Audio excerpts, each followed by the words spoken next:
नमस्कार, Indian news में आपका स्वागत है। मैं हूं तनीषा शर्मा। आइए नजर डालते हैं आज की हेडलाइंस पर। केंद्रीय इस्पात राज्य मंत्री फग्गन सिंह कुलस्ते से इंडियन न्यूज के चेयरमैन SM उमक ने दुर्ग में मुलाकात की और इंडियन न्यूज के स्टूडियो में आने का न्योता दिया।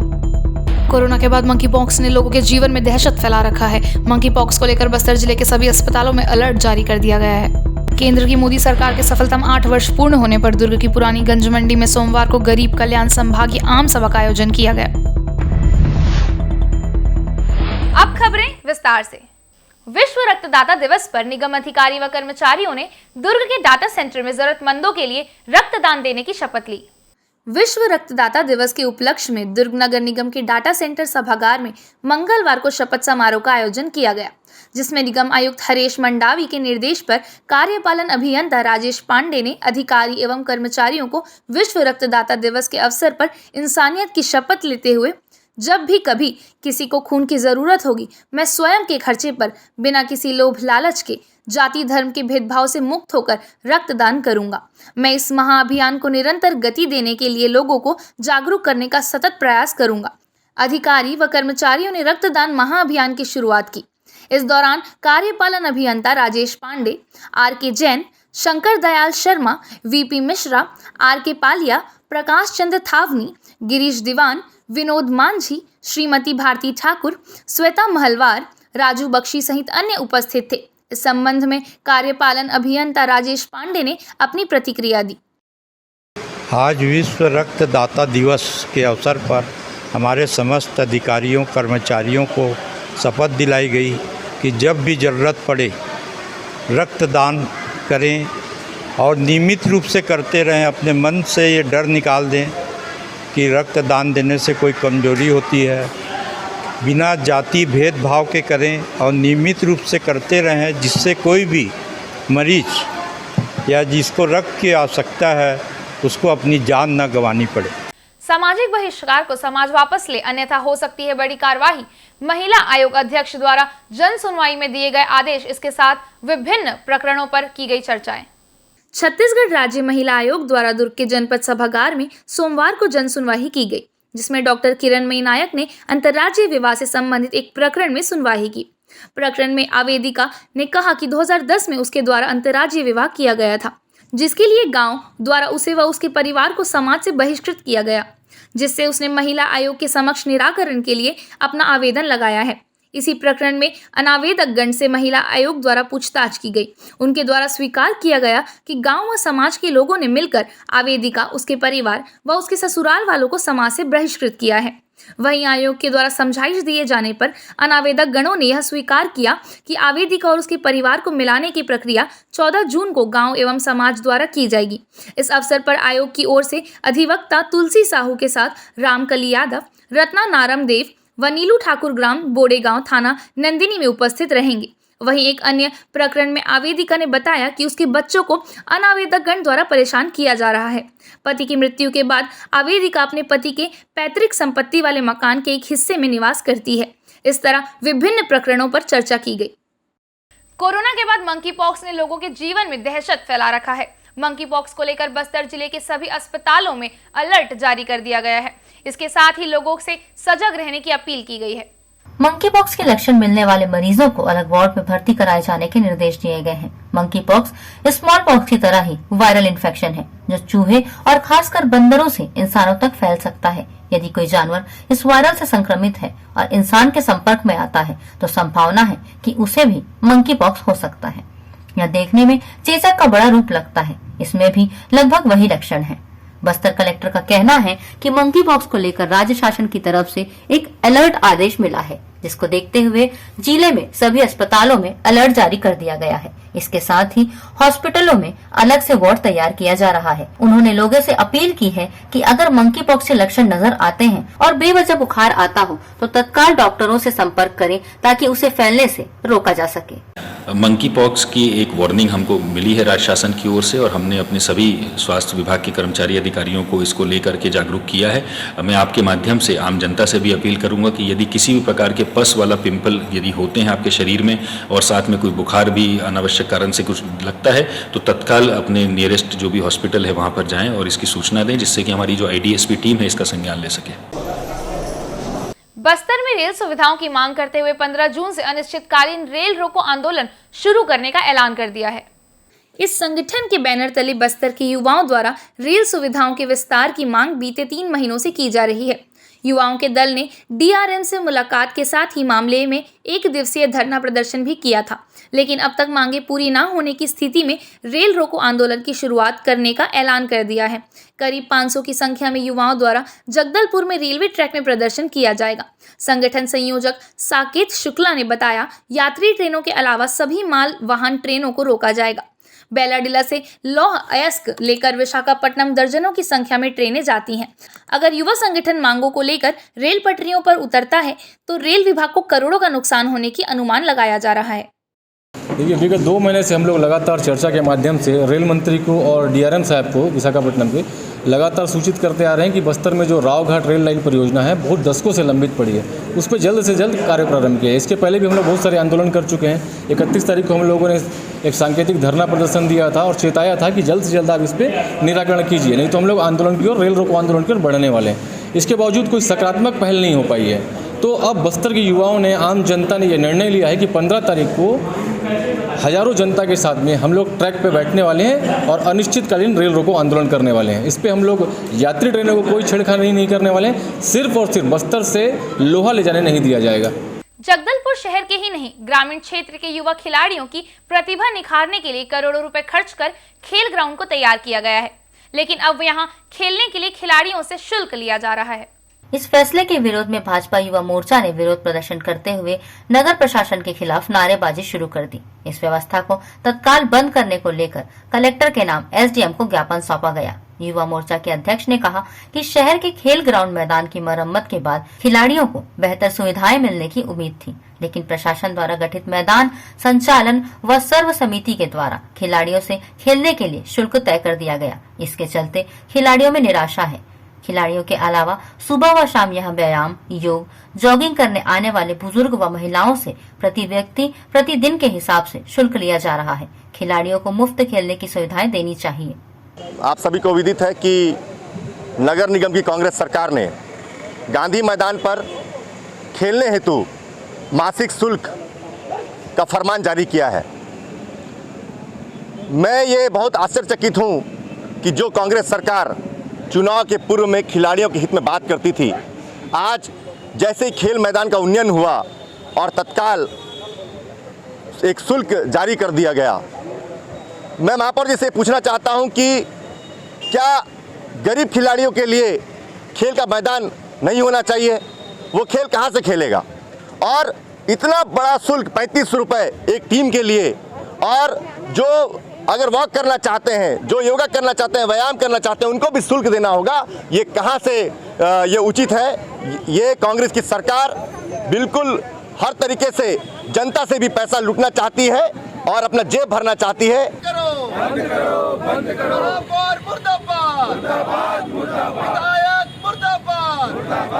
केंद्रीय इस्पात राज्य मंत्री फग्गन सिंह कुलस्ते के साथ इंडियन न्यूज के चेयरमैन एसएम उमक ने की मुलाकात। इंडियन न्यूज के स्टूडियो में आने का दिया न्योता। केंद्रीय इस्पात राज्य मंत्री फग्गन सिंह कुलस्ते के साथ इंडियन न्यूज के चेयरमैन एसएम उमक ने की मुलाकात। इंडियन न्यूज के स्टूडियो में आने का दिया न्योता। दुर्ग प्रवास पर पहुंचे केंद्रीय इस्पात राज्य मंत्री फग्गन सिंह कुलस्ते के साथ इंडियन न्यूज के चेयरमैन एसएम उमक व यश उमक ने मुलाकात की और दुर्ग जिले से शुरुआत कर प्रदेश स्तर की खबरों को प्रमुखता से अपने चैनल इंडियन न्यूज में प्रसारित करने की जानकारी दी। हर पल, हर क्षण और हर सच से जनता को रूबरू कराने के उद्देश्य को सुनकर केंद्रीय इस्पात राज्य मंत्री ने इंडियन न्यूज की शुरुआत होने पर खुशी जाहिर की और चेयरमैन एसएम उमक को बधाई देते हुए इंडियन न्यूज के सफलतम प्रसारण को लेकर शुभकामनाएं दी। इस मौके पर केंद्रीय इस्पात राज्य मंत्री फग्गन सिंह कुलस्ते ने अपने आगामी दौरे में इंडियन न्यूज के स्टूडियो में आने का भरोसा भी दिलाया।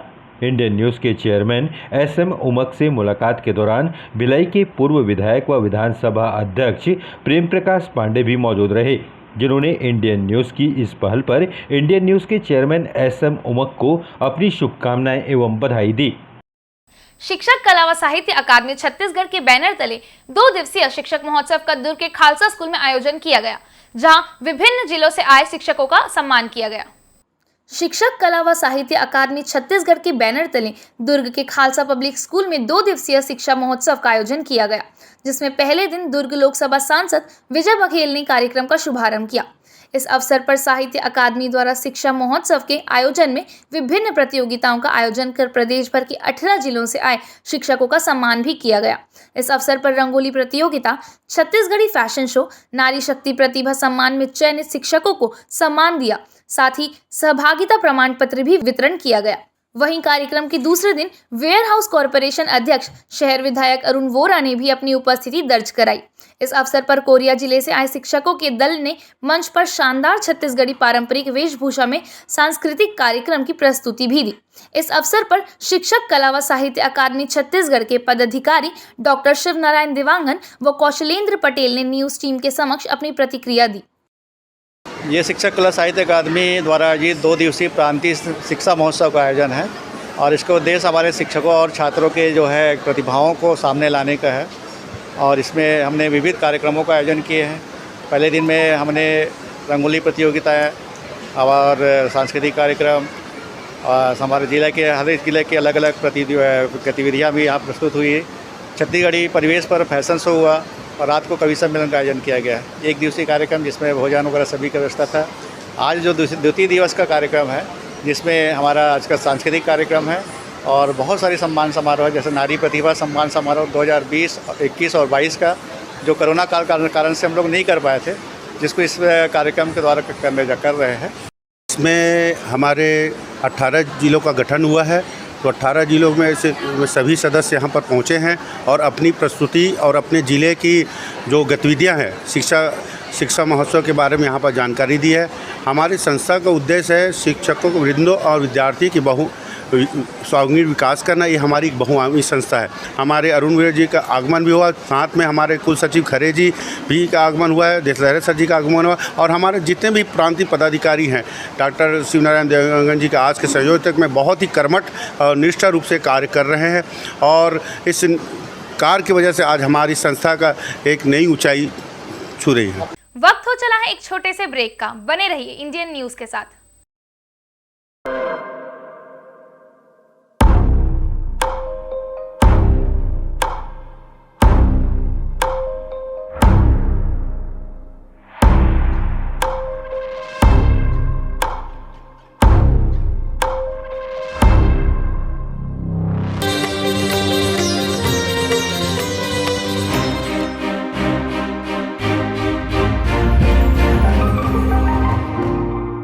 ये है इंदू ब्रॉडकास्टिंग प्राइवेट लिमिटेड और आप देख रहे हैं इंडियन न्यूज। हर पल, हर क्षण, हर सच।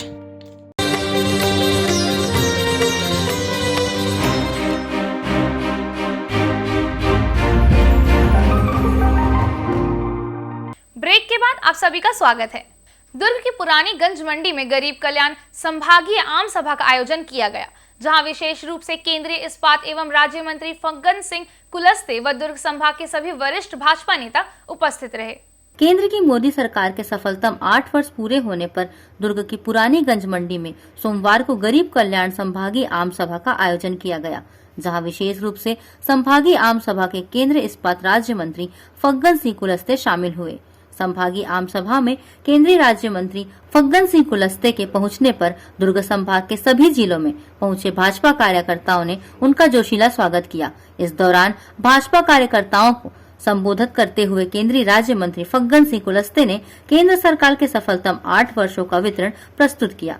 उन्होंने कहा कि केंद्र की मोदी सरकार ने समाज व सर्वांगीण विकास के लिए विभिन्न कल्याणकारी योजनाएं चलाई हैं, जिसके तहत प्रधानमंत्री आवास योजना, शुद्ध पेयजल उपलब्ध कराने, अमृत योजना व गरीब कल्याण जैसी योजनाओं के चलते देश की जनता का केंद्र की मोदी सरकार के प्रति विश्वास बढ़ गया है और प्रधानमंत्री नरेंद्र मोदी की अगुवाई में देश विश्व गुरु बनने की ओर अग्रसर हो रहा है। केंद्रीय राज्य मंत्री ने भाजपा कार्यकर्ताओं से केंद्र सरकार की उपलब्धियों को जन जन तक पहुंचाने की अपील की। दुर्ग की पुरानी मंडी में आयोजित संभागीय आम सभा में राज्यसभा सांसद सरोज पांडे, दुर्ग लोकसभा सांसद विजय बघेल, पूर्व विधानसभा अध्यक्ष प्रेम प्रकाश पांडे व दुर्ग और भिलाई के सभी वरिष्ठ भाजपा नेता मौजूद रहे। हमारी माताएं, बहनें, युवा कुर्बान हो गए इस देश का दुर्भाग्य है कि जिन सपनों को लेकर गरियाबंद वन परिक्षेत्र के ग्राम आमदी के मंडी के पास एक पेड़ के नीचे एक वयस्क भालू का शव मिला, जिसकी सूचना ग्रामीणों द्वारा वन विभाग को दिया गया। जानकारी मिलने पर वन विभाग में हड़कंप मच गया। मृत भालू की उम्र तकरीबन 2 वर्ष बताई जा रही है। वहीं मृत भालू के शरीर के कुछ अंग मिले हैं, जिसके कारण मृत भालू का शिकार किए जाने की शंका व्यक्त की जा रही है। वहीं शिकारियों की तलाश के लिए डॉग स्क्वाड की टीम बुलाई गई। वन विभाग व डॉग स्क्वाड की टीम द्वारा सघन जांच के दौरान ग्राम आमदी में 3 आरोपियों को पकड़ा गया और आरोपियों से भालू के नाखून व गुप्तांग के साथ हिरण का सिंग खाल भी बरामद किया गया। तीनों आरोपियों को वन अपराध के मामले में रिमांड पर भेजा गया है। सुबह हमें घटना की सूचना मिली थी कि एक नर भालू का शिकार किया गया है और उसके पंजे और गुप्तांग गायब हैं। तो तत्काल कार्रवाई करते हुए वन विभाग ने डॉग स्क्वाड की मदद ली और डॉग स्क्वाड के माध्यम से कल 3 अपराधियों को पकड़ा गया, जिनको आज फिर जिनके घर पे सर्च किया गया और सर्च करने के दौरान भालू के 3 नाखून और जो गुप्तांग है वो उन अपराधियों से बरामद किए गए। अपराधी चैतराम भालू के अलावा चीतल की भी खाल जो जैतपुरी के प्यारेलाल है, उनके यहाँ चीतल का भी खाल मिला है और उसके भी विवेचना की जा रही है कि उनका शिकार कब किया गया था और जो भी उसके साथ सुसंगत अभिलेख है उसको तैयार करके इनको अभी रिमांड पे लेने के लिए हम कोर्ट पे लेके जा रहे हैं।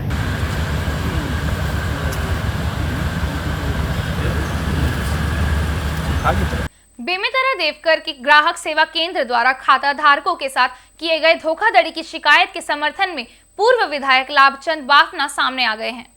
बीते दिनों देवकर के ग्राहक सेवा केंद्र द्वारा हितग्राहियों के साथ किए गए करोड़ों की धोखाधड़ी की शिकायत की गई थी, जिसके बाद किसी भी प्रकार की कार्यवाही सामने नजर नहीं आ रही थी, जिसे देखते हुए पूर्व विधायक लाभचंद बाफना ने एसबीआई ब्रांच साजा पहुंचकर मैनेजर से बात की। साथ ही एसडीएम साजा से भी चर्चा करते उक्त विषय पर जल्द ही कुछ पहल करने की बात कही। बैंक के अधिकारियों का कहना है कि कुल 13,526 खाते हैं, जिनकी जानकारी जल्द ही जुटाकर पेश करेंगे। साथ ही आरोपी के खिलाफ हितग्राहियों द्वारा देवकर चौकी में रिपोर्ट दर्ज करा रहे हैं। वहीं चर्चा के बाद हितग्राहियों को आश्वासन भी दिया गया है कि जल्द ही इस पर फैसला आएगा और जमा रकम भी मिल जाएगी। कल मैं देवकर में कुछ छठी के कार्यक्रम में आया था, तब वहाँ पर 150 महिलाएं और ये वो मिलने के लिए आई और रोने लगी कि हम लोग अपने जीवन भर की कमाई को गुपचुप बेचने वाले हैं, कोई काम करने वाले हैं।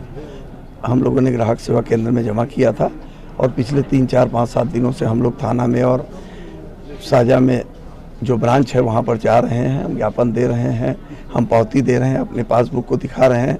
पासबुक में मैनुअली हाथ से लिखा हुआ है। उसी समय उन लोगों को डाउट हुआ और उसके बाद में उन लोगों ने अपनी एफआईआर करवाई। एफआईआर करवाने के बाद में पुलिस प्रशासन ने तुरंत सील तो कर दिया है, मगर उसके बाद अभी तक कोई उनको ठोस आश्वासन नहीं मिल रहा था। आज बैंक के बड़े अधिकारी, पुलिस प्रशासन और एसडीएम वगैरह सबकी उपस्थिति में तय हुआ है कि जांच प्रक्रिया जल्दी से जल्दी करेंगे। एसडीएम साहब ने उसी प्रकरण के चलते हम लोग को बुलाया था, हम उपस्थित हुए और एसडीएम साहब के साथ में उसी जांच के विषय में चर्चा हुई है और बस जांच अधिकारी भी बैंक की तरफ से नियुक्त कर दिया गया और जैसे जांच अधिकारी निष्कर्ष देंगे उसके बाद आगे का कार्रवाई तय होगी।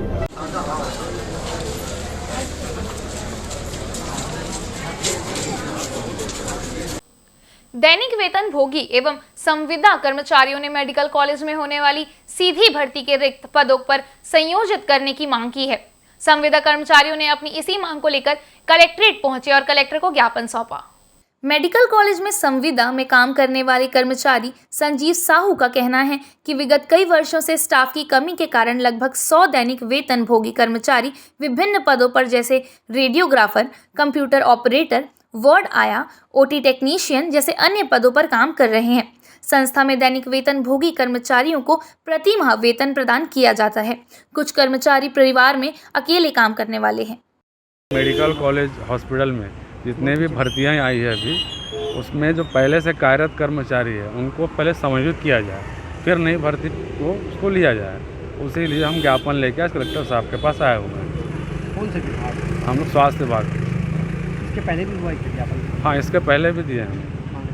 नहीं कोई तो हम ये चाह रहे हैं कि अभी जो पद आए हैं, रिक्त पद आए हैं, पहले हमको समायोजित किया जाए, उसके बाद नई भर्ती मतलब नए कैंडिडेट को लिया जाए। पहले आप लोग को पहले किया जाए। हाँ, पहले किया जाए, क्योंकि कोई लंबे समय वर्षों से हम कार्यरत हैं वहाँ, 10 से 12-15 सालों से। हाँ, तो पहले हमको लिया जाए, फिर दूसरे कैंडिडेट को लिया जाए। जिला मुख्यालय की सिटी कोतवाली में पदस्थ नए थानेदार की रंगदारी सामने आई है। थानेदार ने एक युवक की बेदम पिटाई की है। पिटाई के कुछ देर बाद युवक बेहोश हो गया। जानकारी के मुताबिक युवक को किसी अज्ञात युवती का फोन आया था, जिसमें युवती द्वारा उसके साथ किसी बात को लेकर गाली गलौज और अश्लीलता भरे शब्दों में धमकाया गया। जब युवक ने पलटकर जवाब दिया तो युवती ने थाने में शिकायत दर्ज कराई। शिकायत के आधार पर थाना प्रभारी ने युवक को पूछताछ के लिए थाना बुलवाया, लेकिन थाना प्रभारी मामले की हकीकत जाने और शिकायत की जांच के बिना ही पहले अपने स्टाफ के सामने युवती के हाथों युवक को पिटवाया। उसके बाद थाना स्टाफ ने भी युवक को मारा पीटा। इसके बाद भी थाना प्रभारी नहीं रुके। युवक के साथ उनके परिचित भी आ पहुंचे थे। उन्होंने बीच बचाव किया तो उनको धमकी चमकी देकर थाने से बाहर जाने को कहा और खुद युवक की पिटाई करना शुरू कर दिया। थानेदार की बेदम पिटाई से युवक कराहने लगा और मौके पर ही बेहोश होने लगा। युवक को बेहोश होते देख उसे जिला अस्पताल भेजा गया। प्राथमिक जांच के बाद डॉक्टर ने युवक की बिगड़ी हालत को देखकर रायपुर रेफर किया। इधर घटना के बाद युवक के परिजनों ने हंगामा करना शुरू कर दिया। जिला अस्पताल परिसर में ही युवक के परिजन और उसके मित्र सब एकजुट होने लगे, जिसके चलते मामले ने तूल पकड़ना शुरू कर दिया। वहीं सैकड़ों युवक व नगर के ग्रामीणों द्वारा थाने के सामने एकजुट होकर थानेदार के खिलाफ नारेबाजी कर नेशनल हाईवे को जाम कर दिया गया और थाना प्रभारी को तत्काल हटाने की मांग को लेकर नारेबाजी करते रहे। थोड़ी बहुत इस टाइप की बातें सुनाई दे रही हैं। अभी जांच का विषय है। एमएलसी में तो नॉर्मल चोट, कोई एक्सटर्नल इंजरीज नहीं आई हैं। अब वो घबराहट के नाम से बेहोश हुआ है या पुलिस पिटाई से हुआ है, ये थोड़ा जांच के बाद हम बता पाएंगे। बट शरीर में कोई एक्सटर्नल इंजरीज कहीं भी किसी प्रकार की नहीं आई हैं। डॉक्टर ने भी एमएलसी में नॉर्मल इंजरी बताया हुआ है। अब जो भी होता है इस मामले को फटाफट मुख्य बातें सुनाई में दे रही थी कि कुछ फ़ोन पे गाली गलौज और हमारी महिला कांस्टेबल के साथ में कुछ अभद्रता की कुछ बात आई थी, जिसके विषय पे उसको थाने बुलाया गया था। अब जो भी बात है उसको हम डिटेल में अभी इन्वेस्टिगेट करके आपको। कला किसी की मोहताज नहीं होती, ये सच साबित कर दिखाया है अंबिकापुर सेंट्रल जेल में आजीवन कारावास की सजा काट रहे कैदी रंजीत सारथी ने। रंजीत के हुनर का जेल ही नहीं बल्कि जेल से बाहर के लोग भी मुरीद हैं। जशपुर जिले के रहने वाले रंजीत ने कुछ साल पहले पारिवारिक विवाद के चलते अपने दादाजी की हत्या कर दी थी। उसे उम्र कैद की सजा सुनाई जाने के बाद साल 2019 में अंबिकापुर सेंट्रल जेल लाया गया था। तभी से वह आजीवन कारावास की सजा काट रहा है। पहले वो पेंटिंग सीखता था, लेकिन सेंट्रल जेल अंबिकापुर में आने के बाद जेल प्रशासन की प्रेरणा से उसे अच्छी तरीके से प्रशिक्षित किया गया, जिसके बाद उसके हाथों का जादू काम करने लगा। वहीं उन्हीं हाथों से कई तरह की आकर्षक पेंटिंग बना रहा है। आज जेल की दीवारों में, कार्यालय में रंजीत के हाथों से बनी कई पेंटिंग लगाई गई है। देखिए, मैं पेंटिंग तो खैर बाहर में कुछ बहुत करता था, पर यहाँ आने के बाद जेल में आज मेरे को एक अच्छा मौका मिला। जो बड़े साहब थे और इनके द्वारा यहाँ पर एक कमान भी नहीं था पेंटिंग का, और जब से आया तब से फिर बड़े साहब थे और इनके चलते आज अच्छा कमान भी मिला। और यहाँ पर अभी 10-15 लोगों को मैं कमान में भी उन लोगों को प्रशिक्षण दिला रहा हूँ। और यहाँ पर एक देवी देवताओं से लेकर सारी चीज़ों का चित्र बनाया जाता है, और एक ये पोस्टर चित्र के अलावा और कई चीज़ भी बनाए जाते हैं। जैसे ये है कि पत्थर में भी कोई, जैसे इसमें अपने को दिखता है कि इसमें क्या बनाने से अच्छा दिखेगा, तो उसके हिसाब से इसमें भी बनाया जाता है। अंबिकापुर सेंट्रल जेल के अधीक्षक राजेंद्र गायकवाड़ ने बताया कि जेल में जो भी कैदी आते हैं उन्हें उनकी दक्षता के अनुसार काम दिया जाता है, लेकिन जिन सामानों की आवश्यकता होती है तो उसे जेल प्रबंधन द्वारा पूरा भी किया जाता है। और जो कैदी काम करता है उसे मेहनताना के तौर पर प्रतिदिन के हिसाब से 60 रुपए दिए जाते हैं। जब उसकी सजा पूरी हो जाती है तो उसे वो पैसे दे दिए जाते हैं, और कैदी को इतनी दक्षता सिखा दी जाती है कि वह बाहर जाके रोजगार के लिए भटकता नहीं है। जेल में जो कैदी आते हैं उन लोगों का हम अध्ययन करते हैं कि वो किस कला से, किस शिक्षा से, किस प्रशिक्षण से जुड़े रहे हैं। जैसे गांव का कोई किसान आता है तो हम उसको खेतीबाड़ी का काम कराते हैं। पढ़ा लिखा कोई व्यक्ति होता है तो उसको कंप्यूटर का काम कराते हैं। ऐसे ही कुछ कलाकार होते हैं जो कि मंच न मिलने की वजह से प्रसिद्धि नहीं पाते हैं, लेकिन जेल ऐसे कलाकारों के लिए अवसर देता है। तो रंजीत सारथी करके एक यहाँ पर कलाकार है, और वो आया तो उसने कुछ पेंटिंग बनाई। देखिए, गौतम बुद्ध की जो पेंटिंग है वही बनाया था। तो मुझे ये लगा कि उसके अंदर एक कोई देवत्व है, उसको जगाने के लिए हमने कुछ कलर्स, कैनवास और सामान दिया, तो उसने भगवानों के, देवताओं के चित्र बनाए। अब तक वो करीब 50 से लेकर 100 चित्र बना चुका है। बहरहाल रंजीत की पेंटिंग की हर कोई तारीफ कर रहा है। जब लोगों को पता चलता है कि यह पेंटिंग किसी और ने नहीं बल्कि हत्या के मामले में सजा काट रहे एक कैदी ने बनाई है, तो लोग उस कैदी से मिलने और उसकी तारीफ करने की इच्छा जाहिर करते हैं। रंजीत न केवल कागज के पोस्टरों पर बल्कि चिकने पत्थरों पर भी अपने ब्रश के जरिए रंग भरकर आकर्षक लुक देता है। आज की खबरों में फिलहाल इतना ही। हम फिर मिलेंगे आपसे हर पल, हर क्षण, हर सच के साथ। नमस्कार।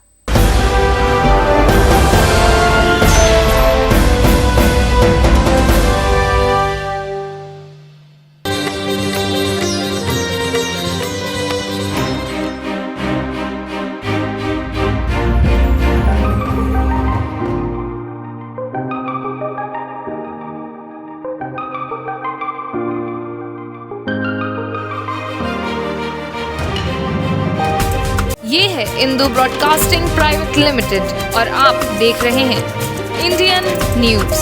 हर पल, हर क्षण, हर सच।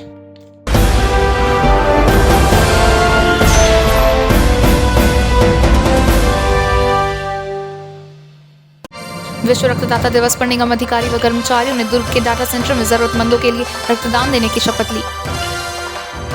सामाजिक बहिष्कार को समाज वापस ले, अन्यथा हो सकती है बड़ी कार्रवाई। कोरोना के बाद मंकी पॉक्स ने लोगों के जीवन में दहशत फैला रखी है। बस्तर में रेल सुविधाओं की मांग करते हुए 15 जून से अनिश्चितकालीन रेल रोको आंदोलन शुरू करने का ऐलान। जगदलपुर में युवा खिलाड़ियों के प्रतिभा निखारने के लिए करोड़ रुपए खर्च कर खेल ग्राउंड को तैयार किया गया।